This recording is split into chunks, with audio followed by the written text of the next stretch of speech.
Assalamualaikum warahmatullahi wabarakatuh. Salam sejahtera untuk kita semua.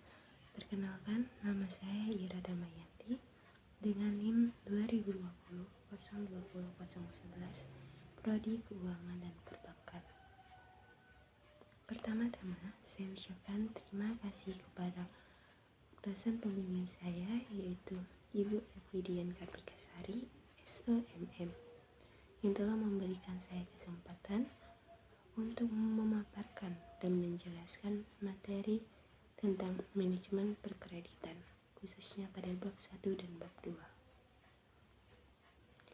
Adapun sebab yang nantinya akan saya jelaskan, diantaranya adalah 1. Pengertian manajemen, 2. Pengertian kredit, 3. Pengertian manajemen kredit, 4. Tujuan manajemen kredit, 5. Fungsi kredit, 6. Kredit sindikasi, 7. Unsur-unsur kredit, 8. Jenis-jenis kredit. Oke, langsung saja. Yang pertama, saya akan menjelaskan tentang pengertian manajemen. Pengertian manajemen. Manajemen disampaikan sebagai ilmu oleh Frederick W. Taylor and Henry Kemp pertama kali pada tahun 1870 sampai 1930 dengan sebutan aliran manajemen ilmiah. Menurut Henry Fayol sendiri, manajemen mengandung gagasan 5 fungsi utama, yaitu merancang, mengorganisasi, memerintah, mengkoordinasi, dan mengendalikan terhadap sumber daya yang ada agar mencapai tujuan atau target secara efektif dan efisien. Yang kedua itu ada pengertian manajemen menurut James 1935. Manajemen adalah suatu proses perencanaan, pengorganisasian, kepemimpinan, dan pengendalian upaya dari organisasi untuk mencapai tujuan organisasi yang telah ditetapkan sebelumnya.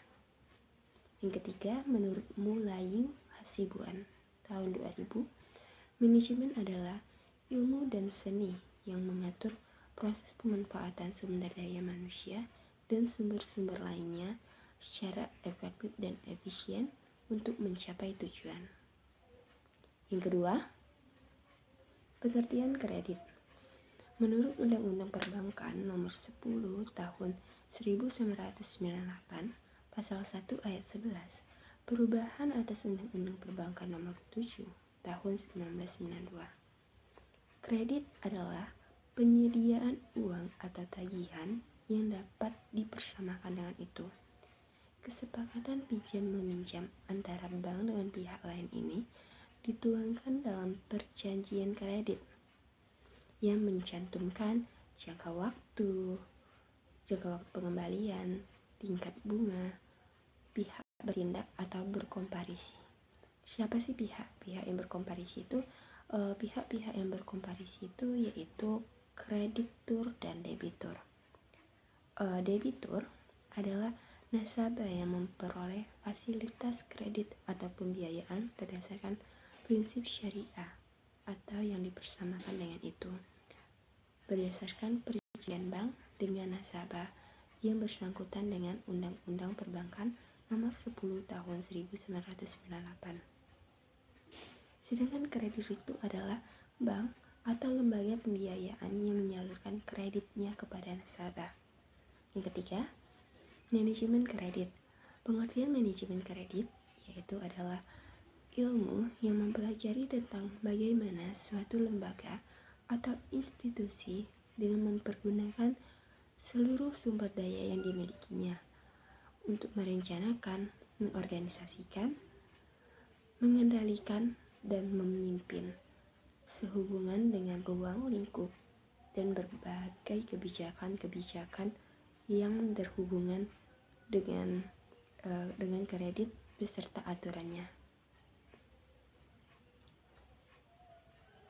Next, yang keempat, tujuan manajemen.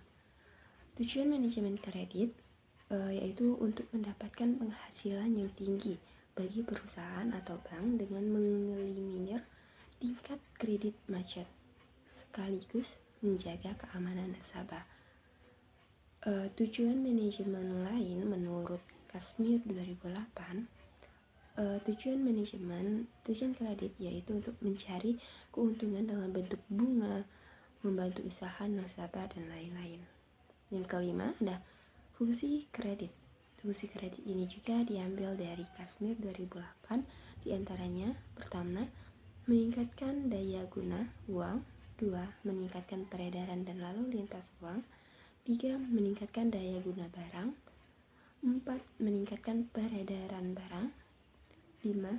Sebagai alat stabilitas ekonomi, 6. Meningkatkan kegairaan berusaha, 7. Meningkatkan pemerataan pendapatan, dan yang terakhir, meningkatkan hubungan internasional. Yang keenam, yaitu ada kredit sindikasi. Apa sih itu kredit sindikasi?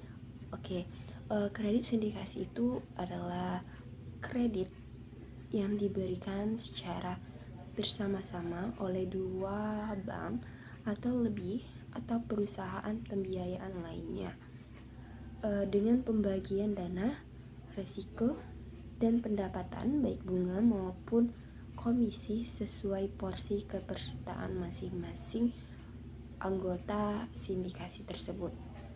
Kredit sindikasi ini dilakukan apabila suatu bank mengalami kendala atau ketidakmampuan dalam menyediakan sejumlah besar dana permohonan kredit yang diajukan oleh nasabah, tetapi nasabah tersebut dinilai mampu atau layak untuk menerima kredit tersebut. Adapun ciri-ciri kredit sindikasi, yang pertama itu melibatkan lebih dari satu lembaga keuangan atau bank. Yang kedua, mempunyai syarat-syarat dan ketentuan yang sama bagi masing-masing peserta sindikasi. Yang ketiga, hanya ada satu dokumentasi yang menjadi pegangan bank peserta. 4. Kerjasama diadministrasikan oleh satu agen saja. Next itu ada unsur-unsur kredit. Unsur-unsur kredit ini menurut Ismail 2013 ada 7. Yang pertama ada kreditor, yang kedua debitor, yang ketiga kepercayaan, 4 perjanjian, 5 resiko, 6 jangka waktu, 7 jasa. Dan yang terakhir yang akan saya jelaskan adalah jenis-jenis kredit. Jenis-jenis kredit ini ada 6. Yang pertama, kredit dilihat dari tujuan penggunaannya. Yang kedua, kredit dilihat dari jangka waktunya. Yang ketiga, kredit dilihat dari cara penarikannya. 4. Kredit dilihat dari sektor usaha. 5. Kredit dilihat dari segi jaminan. Dan yang terakhir, kredit dilihat dari jumlahnya. Saya akan menjelaskan yang pertama dulu, yaitu jenis kredit yang dilihat dari tujuan penggunaannya. Dibagi menjadi 3. Yang pertama yaitu ada kredit investasi, yaitu kredit pengadaan barang-barang, modal atau yang disebut dengan aktiva tetap dengan jangka waktu yang lebih dari 1 tahun. Yang kedua, kredit modal kerja, yaitu kebutuhan modal kerja dalam jangka waktu pendek. Yang ketiga, kredit konsumtif, yaitu kredit untuk keperluan pribadi, bukan untuk usaha. 2. Kredit dilihat dari jangka waktunya. Ada 3 juga, yaitu yang pertama, kredit jangka pendek, maksimal jangka waktunya 1 tahun. 2. Kredit jangka menengah, yaitu 1-3 tahun. Dan yang ketiga, kredit jangka panjang yang jangka waktunya lebih dari 3 tahun. Ketiga, kredit dilihat dari cara penarikannya. Ada 3. Yang pertama, kredit sekaligus, yaitu dengan upfront kredit, dicairkannya sekaligus sesuai dengan plafon kredit. Kedua, kredit bertahap, yaitu pencairan disesuaikan dengan dana yang dibutuhkan oleh debitur. Ketiga, kredit rekening koran adalah penyediaan dana melalui pemindah bukuan ke dalam rekening giro nasabah dengan penarikan melalui cek, bil lewat giro, atau pemindah bukuan lainnya. Yang keempat, itu ada jenis kredit yang dilihat dari sektor usaha. Ada 5. Yang pertama ada sektor industri, yang kedua sektor perdagangan, yang ketiga sektor pertanian, peternakan, perikanan, dan perkebunan, 4 sektor jasa, dan yang terakhir yang kelima yaitu ada sektor perumahan. 5. Kredit yang dilihat dari segi jaminan ada 2. Yang pertama itu kredit dengan jaminan, dan yang kedua kredit tanpa jaminan. Oke, yang terakhir yang keenam adalah jenis kredit yang dilihat dari jumlahnya, dibagi menjadi 3 juga. Yang pertama ada kredit UMKM. Akhir-akhir ini kita kan sering mendengarnya, yaitu usaha mikro, kecil, dan menengah.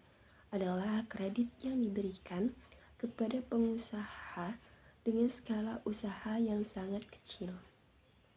Yang kedua, kredit UKM. UKM ini adalah yang lebih besar dari UMKM, yaitu batas kreditnya yang diberikan dari 50 juta sampai 300 juta. Misalnya kredit ini digunakan untuk koperasi pedagang, toko kecil, grosir, dan lain-lain. Yang ketiga, kredit korporasi, yaitu debitur besar atau korporasi dengan data keuangan yang lebih lengkap, administrasi yang lebih baik, dan struktur modal yang kuat. Oke, baiklah, hanya ini yang dapat saya sampaikan. Kurang dan lebihnya saya minta maaf. Saya juga meminta maaf apabila ada kesalahan dalam penyebutan kata atau penyampaian materi. Saya akhiri. Wassalamualaikum warahmatullahi wabarakatuh.